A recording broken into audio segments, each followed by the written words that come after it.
Assalamualaikum warahmatullahi wabarakatuh. Bismillahirrahmanirrahim. Alhamdulillahirabbil alamin. Wa bihi nasta'in ala umuri dunya waddin. Wassalatu wassalamu ala asyrafil anbiya'i wal mursalin. Sayyidina Muhammadin wa ala alihi wa sahbihi ajma'in. Rabbi shrah li sadri wa yassir li amri wahlul 'uqdatam min lisani yafqahu qawli. Subhanaka la ilma lana illa ma 'allamtana innaka antal alimul hakim. Alhamdulillah, tuan-tuan dan puan-puan yang dirahmati Allah, kita teruskan kelas kita dan kuliah kita pada setiap hari Jumaat ini. Dan pada kali ini saya akan membahaskan berkenaan dengan satu isu yang agak hangat diperkatakan di dunia sekarang ini. Dan juga perkara ini sebenarnya telah timbul semenjak beberapa puluh tahun yang dahulu. Isu berkenaan dengan kewujudan makhluk asing di angkasa lepas.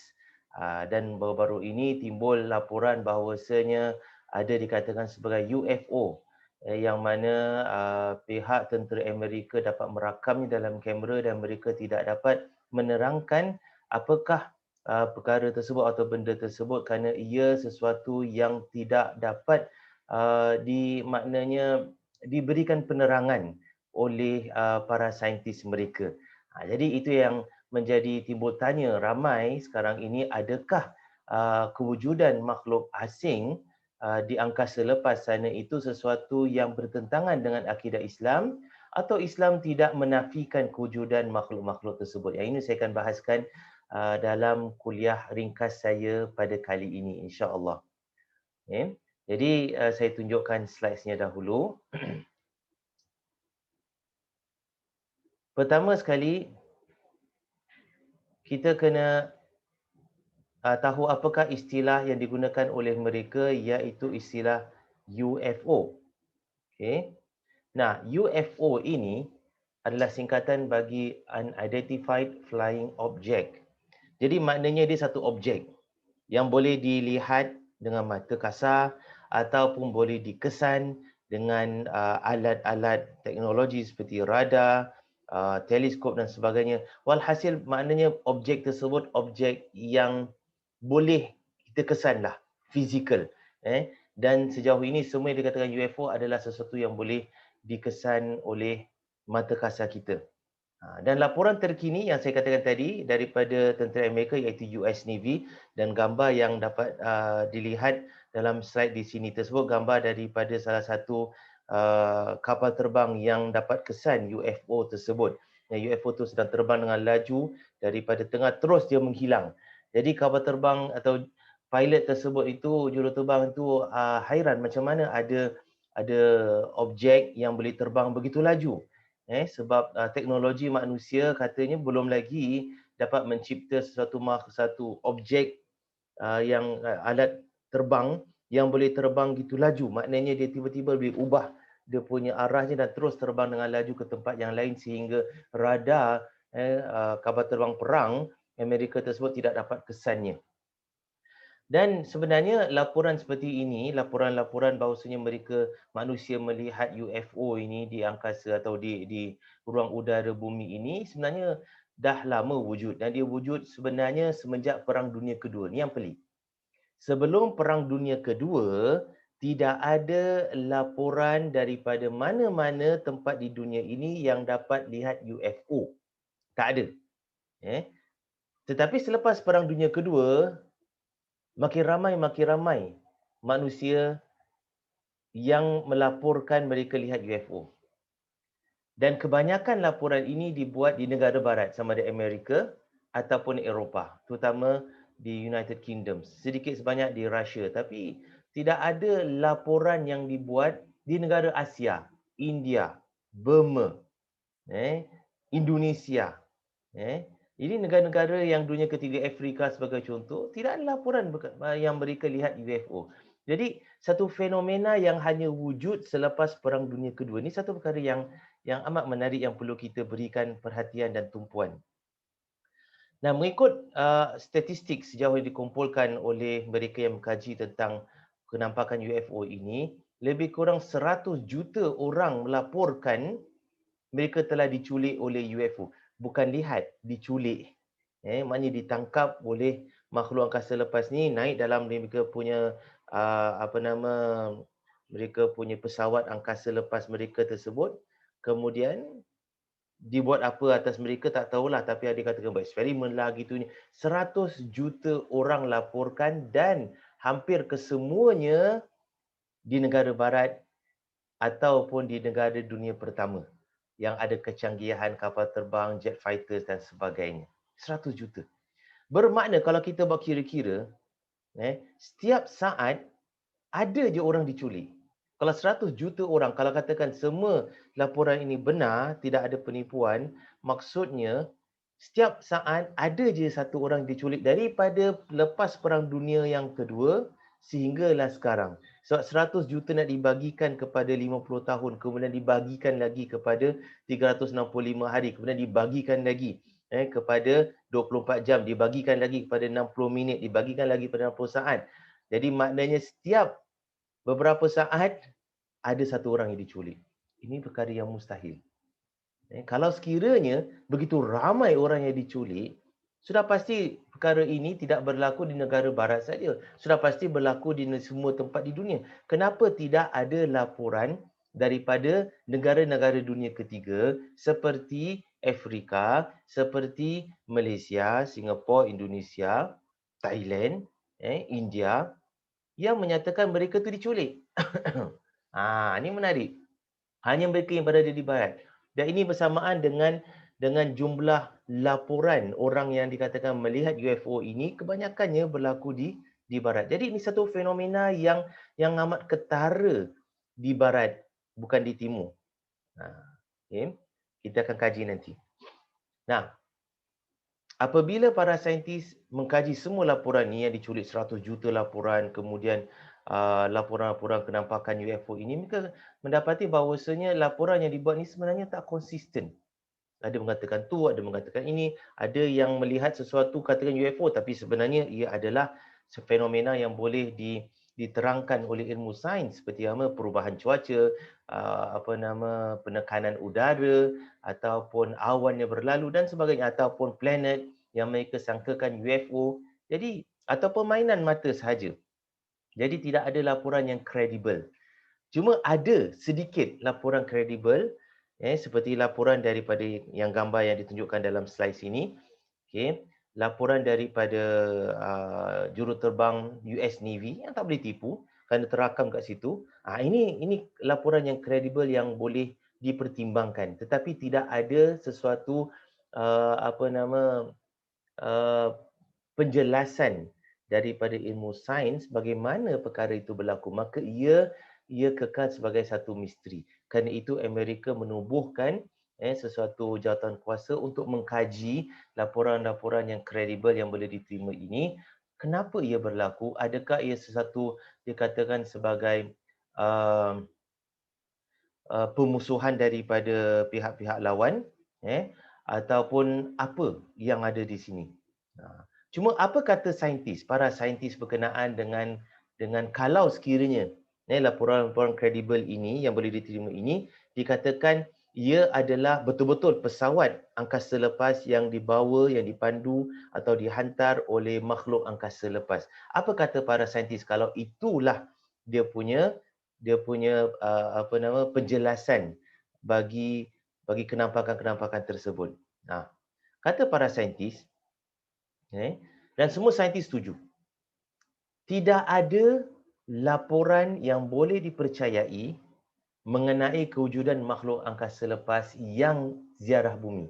Makhluk angkasa lepas lain cerita, tapi yang makhluk angkasa lepas ziarah bumi ini yang boleh dilihat dengan mata kasar ini, piring terbang berpusing ataupun laju sana sini macam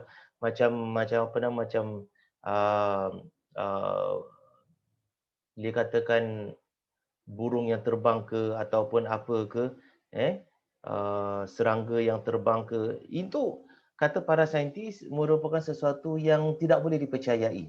Kenapa? Kenapa tak boleh dipercayai? Kerana jika ada makhluk angkasa lepas yang hantar drone dia ke bumi atau pesawat dia ke bumi ke, ataupun mereka sendiri yang memandu pesawat mereka ke bumi, sudah pasti makhluk ini jauh lebih maju daripada manusia. Jauh lebih maju. Kenapa? Kerana mereka mampu untuk merentasi angkasa lepas yang begitu luas sekali. Dan mereka sama ada umur mereka panjang-panjang sampai ribuan-ribuan tahun hidup mereka, ataupun mereka dapat mencipta atau mereka menemui sesuatu yang yang membolehkan mereka untuk mereka merentasi angkasa lepas yang begitu luas ini dalam masa yang sekejap. Maknanya kelajuan pesawat angkasa lepas mereka ni mestilah melebihi kelajuan cahaya. Sedangkan ilmu sains, ilmu fizik manusia sekarang ini dan apa jua teknologi manusia sekarang ini meletakkan had bahawasanya tidak ada sesuatu yang boleh terbang atau pergi lebih jauh atau tidak lebih pantas daripada kelajuan cahaya. Jadi pesawat mereka ini dan teknologi mereka dan ilmu sains mereka itu, ilmu teknologi mereka tersebut itu sudah pasti mestilah jauh lebih ke depan, lebih maju daripada manusia. Makanya kalau sekiranya ada makhluk yang mempunyai kemajuan yang begitu jauh sekali, mereka tak perlu hantar objek untuk ziarah bumi. Tak perlu. Mereka tak perlu pusing-pusing kat bumi untuk lihat. Apa gunanya mereka hantar kata, oh mereka nak acar penduduk bumi, nak kasih mereka, nak signal yang mereka tu wujud ke apa. Tak perlu. Mereka boleh hantar signal radar. Kenapa? Manusia dah ada teknologi untuk terima radar atau terima dikatakan sebagai signal radio daripada mereka. Mereka boleh lihat tanpa dilihat. Kalau teknologi mereka sedemikian seperti mana manusia ini dengan kemajuannya boleh melihat semut yang tinggal dalam rumahnya tanpa semut itu sedari yang mereka itu sedang dipantau dan disaksikan dan dilihat oleh manusia. Semut tak pasti, semut tak tahu, dia jalan macam biasa je kehidupan dia, tapi manusia sedang pantau. Dengan cara macam mana? Dengan cara radar, dengan cara mereka taruh kaca dan sebagainya. Ini teknologi-teknologi yang mana semut sendiri tak boleh nak sampai tergarap benda ini wujud. Apatah lagi untuk memikirkan bagaimana ia tu wujud.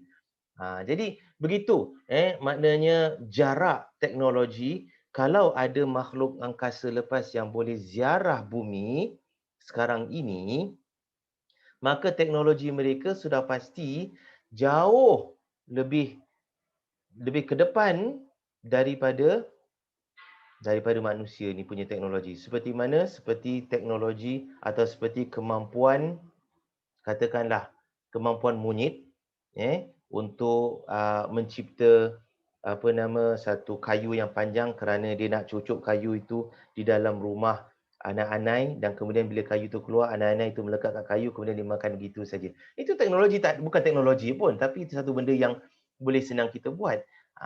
Dan itu yang digunakan oleh monyet, chimpanzee ataupun orangutan yang mereka boleh buat sedemikian. Chimpanzee lah, mereka ada kemampuan. Binatang lain tak ada mampu nak fikir macam itu, tapi mereka boleh fikir. Bila hujan, mereka ambil daun pisang dan mereka letak atas mereka seperti mana? Seperti payung. Mereka tak boleh terfikir buat payung macam manusia yang macam kayu, kemudian bila buka je, terbuka macam gitu besar. Mereka tak boleh terfikir macam nak buat sedemikian. Apakah alat lagi nak lindungi daripada hujan tersebut? Tak ada kemampuan pemikiran sedemikian. Teknologi mereka itu adalah seperti teknologi manusia sekarang kalau nak dibandingkan dengan teknologi makhluk angkasa lepas yang dikatakan ziarah ke bumi ini. Jauh beza.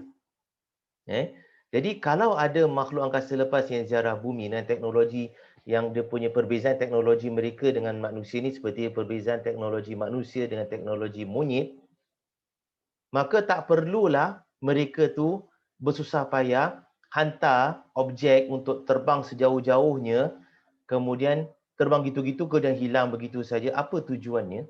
Sedangkan mereka boleh pantau kita daripada tempat tinggal mereka. Mereka boleh pantau dengan apa jua alat yang mungkin kita tak terfikir. Dan mereka boleh letakkan mereka punya skop dekat keliling bumi ini tanpa kita tahu pun. Jadi maknanya apa? Tak perlu mereka menunjukkan kenampakan mereka. Jadi kerana itu para saintis semua menolak laporan-laporan yang mengatakan walaupun laporan itu kredibel, yang menyatakan bahawasanya ada makhluk angkasa lepas yang ziarah bumi. Jadi macam mana macam mana nak menerangkan laporan-laporan yang kredibel yang menyatakan mereka lihat benda yang terbang dan sebagainya. Nah, itulah usaha para saintis. Dia nak kaji apakah benda ini. Tapi mereka awal-awal menolak kemungkinan ia daripada makhluk angkasa lepas kerana ia bukan sesuatu yang logik. Tambahan pula manusia ini, mereka dah ada satu projek, para saintis dah mulakan satu projek dinamakan sebagai SETI, dan sejauh ni projek ini tidak membuahkan hasil. Nah, apakah SETI tersebut? SETI ini adalah singkatan bagi Search for Extraterrestrial Intelligence. Ia dimulakan oleh para saintis pada tahun 1984. Mereka punya radio teleskop, mereka dengar radio frekuensi daripada angkasa lepas, dan mereka cuba nak kaji, nak cuba tengok ada tak signal daripada tamadun-tamadun makhluk angkasa lepas yang jauh lebih maju daripada kita yang menghantar signal radio macam manusia jugalah. Jadi mereka cuba nak cari, dan ada caranya lah. Mereka tak gunakan maknanya bunyi ke apa, mereka gunakan elemen hidrogen punya frekuensi, helium punya frekuensi. Mereka ada cara mereka, ni cara yang advance. Jadi mereka semua dah setuju, para saintis setuju cara ini dapat membuktikan, kalau kita dapat signal sedemikian, membuktikan memang ada satu tamadun makhluk angkasa lepas yang maju, yang sekurang-kurangnya ada teknologi, untuk hantar radio, signal radio macam manusia. Ini signal radio ni hanya wujud selepas Perang Dunia yang kedua, ataupun Perang Dunia yang pertama lah. Antara Perang Dunia pertama dan kedua tu dah mula manusia ini mencipta alat-alat yang boleh hantar radio signal, pakai frekuensi. Jadi maknanya apa? Maknanya teknologi radio ini bagi manusia ini baru lebih kurang 100 tahun saja, paling banyaklah, atau 100 lebih sikit tahun saja. Sebelum ini ribuan tahun manusia hidup tidak ada teknologi radio. Jadi kalau maknanya manusia zaman sekarang dapat kesan teknologi radio daripada angkasa lepas, bukan daripada bumi, angkasa lepas, menunjukkan bahawasanya ada makhluk lain yang ada teknologi itu sekurang-kurangnya. Jadi makhluk tersebut itu agak maju sedikitlah mereka punya teknologi seperti manusia. Mereka dapat develop, mereka dapat bangunkan electronics. Electronics ini satu kemampuan teknologi yang tinggi. Bukan senang nak hasilkan circuit board atau electronics. Jadi dimulakan pencarian ini pada tahun 1984. Lebih 100 saintis dan staf lain yang terlibat, dan dibiayai oleh NASA dan syarikat-syarikat besar lain. Hasil daripada mereka dengar ini di angkasa lepas ini terlalu sangat besar, terabyte informasi, data yang mereka terima ini. Superkomputer NASA dan sebagainya tak mampu nak proses dengan cepat. Mereka kalau nak proses semua signal ini, semua data ini akan mengambil masa puluhan tahun walaupun dengan superkomputer. Data dia terlalu sangat banyak. Maka NASA mereka itu memperkenalkan konsep sharing. Maknanya data ni mereka hantar sedikit demi sedikit dan mereka hantar kepada siapa yang berminat menggunakan kuasa komputer mereka di rumah untuk menganalisa data tersebut dan kemudian hantar hasil pada analisa itu kepada NASA. Dan penganalisan ini dijalankan secara automatik dalam background komputer tersebut, ketika komputer itu on tanpa mengganggu perjalanan komputer itu sendiri. Jadi seseorang yang kata sign up untuk usaha ini, dia akan terima data tersebut, dia buat kerja diri sendiri dengan komputer, tapi dalam masa yang sama apabila komputer dia tu digunakan, komputer itu background dia proses data tersebut sedikit demi sedikit dan hantar. Jadi 5 juta pengguna gunakan komputer mereka, komputer peribadi mereka tersebut untuk proses data, maka data itu dapat diproses dengan cepat. Bayangkan daripada satu superkomputer diagihkan kepada 5 juta komputer dan mereka tu berjalan 24 jam proses. Jadi masa untuk analisa data yang begitu banyak yang mungkin mengambil sampai 20 tahun untuk satu superkomputer, sekarang mengambil masa 3-4 tahun saja untuk analisa semua data tersebut. Ini satu konsep yang kira bijaklah yang diperkenalkan oleh NASA. Jadi mereka gunakan dan data tu dihantar daripada tahun 1990 sampailah sekarang, iaitu dah 30, tidak, daripada tahun 2000. Daripada tahun 2000 sampai sekarang dah lebih 20 tahun lebih, 20 tahun lebih data ini dianalisa oleh manusia secara umum, bukan para saintis saja. Semua komputer di dunia ini sampai sekarang tak ada bukti. Para saintis belum lagi jumpa bukti yang menunjukkan bahawasanya ada makhluk angkasa lepas yang berteknologi tinggi. Apa yang mereka dengar adalah bunyi biasa angkasa lepas, bukan radio signal daripada mana-mana tamadun angkasa lepas yang maju.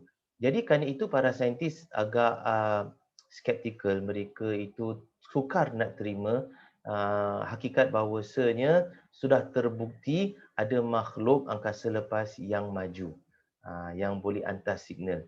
Okey. Baik. Tapi mereka tidak menafikan bahawasanya kemungkinan ada wujudnya tamadun ataupun makhluk angkasa lepas yang berteknologi tinggi. Kerana apa? Kerana mereka baru analisa selama 35 tahun sahaja. 35 tahun sahaja punya pencarian tidak mencukupi. Dan mereka hanya cari bahagian kecil saja daripada angkasa lepas yang begitu luas. Dan begitu luas angkasa lepas, maka ikut statistik, ikut perkiraan, ini ikut perkiraan saja, bukan macam tepat-tepat, ikut perkiraan sudah pasti ada sekurang-kurangnya satu atau dua makhluk angkasa lepas yang berteknologi tinggi. Jadi para saintis mereka ada buat satu semacam equation yang mana mereka tersebut cuba nak menentukan berapa banyak planet yang boleh melahirkan makhluk yang berteknologi, makhluk yang boleh membangunkan teknologi. Jadi mereka kata, okey, baik, kita ada berbilion-bilion bintang di langit. Satu saja galaksi seperti galaksi Bima Sakti kita, Milky Way Galaxy, ada lebih daripada 100 bilion bintang. Satu saja. Nah, berapa banyak galaksi yang ada? Sekurang-kurangnya estimate lah 100 bilion bintang. Jadi kalikan 100 bilion galaksi. Kalikan 100 bilion galaksi dengan satu galaksi 100 bilion bintang, awak dapat berbilion-bilion bintang. Maknanya lebih kurang 100 bilion bintang yang dia ada kat sana. Atau lebih ber-100 bilion bintang. Nah, daripada gitu banyak bilangan bintang, dianggarkan ada 280 bilion bintang yang ada planet. Dan sekarang ni kita saintis banyak dah menemui bintang-bintang yang ada planet yang mengelilinginya. Dah lebih daripada 3,000, 4,000 bintang yang mereka jumpa ada planet mengelilinginya. Nah, planet ini tak mengeluarkan cahaya, tetapi tak semestinya planet itu seperti bumi. Kerana ada planet yang dekat dengan matahari, dengan bintang mereka, ada yang jauh, ada yang bintang itu ada planet tapi bintang itu terlalu sangat panas, terlalu sangat besar, jadi tak boleh ada makhluk yang hidup di planet yang kelilingi bintang tersebut. Jadi para saintis kecilkan skop, daripada 280 bintang ini mereka cuba cari 75 bilion bintang yang panasnya sama besar seperti matahari. Lebih kurang 75 bilion bintang. Sama panas dan sama besarnya seperti matahari. 75 bilion bintang. Nah, daripada 75 bilion bintang tersebut, berapa banyak bintang yang mempunyai kawasan yang boleh dia diami. Kemudian daripada situ mereka cuba kecilkan skop lagi, berapa banyak daripada 20 daripada bintang yang punya kawasan yang boleh didiami tersebut yang ada planet seperti bumi, dan berapa banyak yang planet seperti bumi ini yang boleh didiami, dan berapa banyak daripadanya boleh menghasilkan makhluk yang satu sel, dan daripada satu sel berapa banyak yang boleh hasilkan makhluk yang lebih besar daripada satu sel, dan akhirnya mereka dapati lebih kurang daripada 280 bilion bintang. Sekurang-kurangnya ikut equation mereka ada 416 juta planet yang boleh menghasilkan makhluk yang lebih besar daripada satu sel. Tak semestinya makhluk-makhluk ini boleh menghasilkan teknologi. Binatang, kera ke, dolphin ke, kuman ke, mereka lebih daripada satu sel. Pokok lebih daripada satu sel. Tapi adakah pokok itu menghasilkan teknologi? Teknologi radar sebagai contoh? Tidak. Jadi daripada 416 juta planet ini, kata mereka 400 lebih kurang, mungkin salah mungkin betul, tapi banyaklah berjutaan planet yang mana boleh ada makhluk tinggal kat situ. Jadi mungkin di antara berjuta-juta ini, planet ini, yang salah satu atau dua daripadanya dapat menghasilkan makhluk yang tinggal atasnya yang boleh membangunkan teknologi seperti planet bumi ini. Seperti kita yang Allah letak atas muka bumi ini menghasilkan teknologi. Tapi sampai sekarang mereka tak jumpa. Tapi tak mustahil akan datang mereka boleh jumpa. Jadi banyaknya bintang-bintang atau yang mempunyai planet yang mengelilinginya, yang boleh maknanya makhluk tinggal di atasnya, yang berkemungkinan akan datang boleh menghasilkan teknologi ataupun tidak menghasilkan teknologi. Sekurang-kurangnya ada makhluk yang melata, yang tinggal kat situ. Banyak. Tak mustahil, para saintis kata. Dan Allah Subhanahu Wa Taala sebut dalam surah Syura hakikat sedemikian. Dalam ayat yang ke-29 surah Syura, Allah Subhanahu Wa Taala berfirman, A'udzubillahi minasyaitonirrajim. Wa min ayatihi khalqus samawati wal ardi wa ma batha fihima min dabbah wa huwa ala jam'ihim idza yasha'u qadir. Sadaqallahul azim. Artinya, dari antara tanda-tanda kekuasaan Allah ialah kejadian langit dan bumi. Langit begitu luas dan bumi begitu luas. Kamu lihat macam-macam makhluk atas muka bumi ini, begitu juga langit begitu luas, tak semestinya ada bermacam-macam makhluk. Kemudian Allah SWT sebut secara khusus dengan jelas, serta segala yang ia biarkan pada keduanya dari makhluk-makhluk yang melata. Yang melata. Kalau biarkannya ataupun Allah SWT penuhkan langit ini dan bumi ini dengan makhluk sahaja, jadi itu kita boleh kata malaikat. Tapi malaikat bukan makhluk yang melata. Bukan makhluk yang melata. Allah SWT gunakan wama batha fihima. Hima tu balik kepada langit dan juga bumi. Apa yang Allah SWT tibarkan. Allah SWT populate di langit dan juga di bumi daripada makhluk yang melata, dabbah. Dan dalam bahasa Arab, dabbah bermaksud binatang yang bergerak di atas muka bumi. Itu namanya dabbah. Bukannya insek, bukannya serangga, tapi binatang seperti katakan mammal ke, ataupun reptilia ke, atau amphibian ke. Ini adalah binatang yang melata di atas muka bumi dan maka sebagai dabbah. Jadi Allah SWT sebut dengan jelas bahawasanya di angkasa selepas sana Allah penuhkan banyak planet yang ada makhluk yang tinggal. Tetapi Allah tak sebut mereka tu boleh bangunkan teknologi. Allah tak beri mereka kemampuan untuk bangunkan teknologi. Kita lihat permisalan atas muka bumi ini. Banyaknya binatang yang tinggal atas muka bumi. Berjuta-juta spesies. Puluhan, ratusan juta spesies binatang daripada dulu sampai sekarang. Berapa banyak daripada spesies-spesies binatang yang melata ini yang boleh menghasilkan kemampuan atau mempunyai kemampuan untuk menghasilkan teknologi? Satu saja. Manusia. Manusia saja yang ada kemampuan untuk hasilkan teknologi. Binatang yang lain dengan berjuta-juta spesies binatang tak mampu. Dan manusia ini kita percaya kerana Allah Subhanahu Wa Taala ciptakan akal baginya dan Allah SWT letakkan di atas muka bumi, kerana itu manusia ini boleh bangunkan teknologi atas muka bumi kerana ada kemampuan untuk bangunkan sedemikian. Erti kata lain, kalau kita buat pemisalan yang sama kepada langit dengan begitu banyak planet yang mungkin ada makhluk yang tinggal di atasnya dan makhluk tersebut makhluk yang melata, yang bergerak dan sebagainya, tapi semuanya tidak ada kemampuan untuk bangunkan teknologi. Tak ada. Semuanya.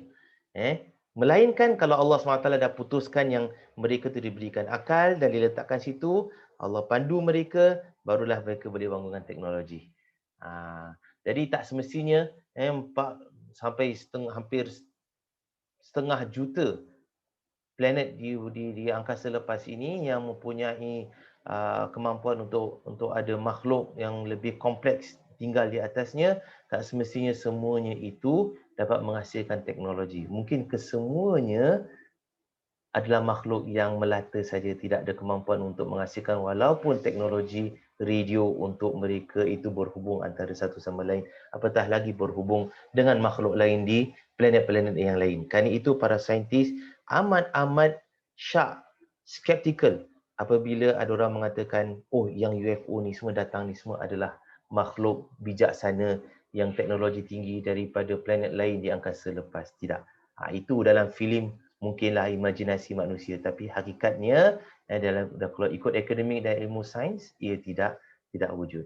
Jadi inilah tuan-tuan dan rahmati Allah, sedikit sebanyak yang saya boleh kongsi bersama berkenaan dengan isu terkini ini yang hangat diperkatakan, adakah makhluk di angkasa lepas sana yang ziarah ke bumi yang boleh dilihat oleh kita dalam bentuk UFO. Jadi mudah-mudahan menjadi penjelasan kepada kita dan dia menghilangkan segala keraguan dalam diri kita. Wallahu a'lam bishawab. Aqulu qawli hadza wa astaghfirullahal azim li wa lakum wa lisairil muslimin wal muslimat wal mu'minin wal mu'minat. Wassalamu alaikum warahmatullahi wabarakatuh.